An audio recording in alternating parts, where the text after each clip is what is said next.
Unsa ang akong pilion, dili ako makasulti. Ako napiit taliwala sa duwa. Ang akong tinguha mauunta ang pagbiya og makig-uban kang Kristo. Kay kini labaw maayo. Apan ang pagpabilin diha sa unod, labaw nga gikinahanglan tungod kaninyo. Kay ako anaa niining pagsalig. Ako nasayod nga ako magpabilin o magpadayon pa uban kaninyong tanan alang sa inyong kauswagan o kalipay diha sa pagtuo, diha sa taputok. Now makaigsunan, usa ni ka mensahe nga ug atong pamalandungan makahatag natong paglaom ug kadasig. Si Pablo nagpamatuod siya sa iyang kaugalingon base siyang personal na encounter sa Ginoo ug ang iyang pag-ilas Ginoo. Ug matud pa ni Pablo, apan alang kanako ang pagkinabuhi si Kristo, kay ang kamatayon kadaugan. Unsa ang kamatayon? Pagdaog.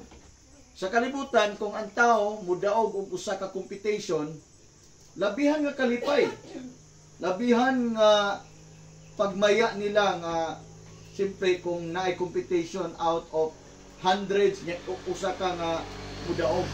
Example, kung contest baka og dagan, kung ikaw ang midaog, ikaw gyud una nakaabot sa finishing line, grabe kay nakalipay.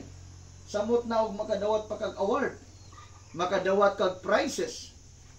Apan sa Bible, ang pinaka-ultimate nga kadaugan nato kani din kamatayon. Sa uban nga version gitawag ni siya ginansya, gain. Naatay ginansya ang kamatayon. Pero sa tawhanong pagsabot, alang nato, usay dili nato madawat.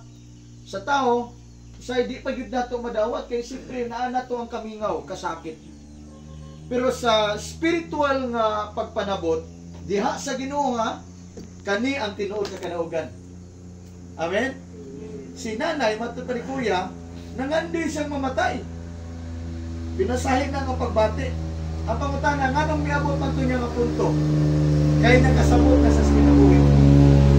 Nakasabot na siya unsay posisyon niya dias Ginoo.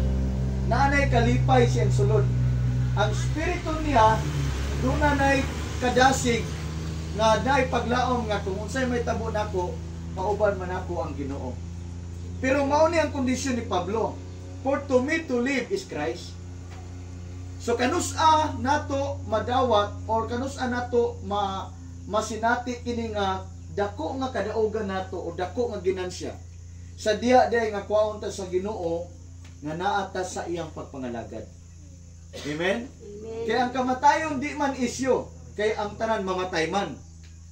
Amen? Amen. Ang delikado diha, ang dakong issues kinabuhi sa tao nga mamatay ang tao nga walay Ginoo, walay Kristo, walay pagpangalagad.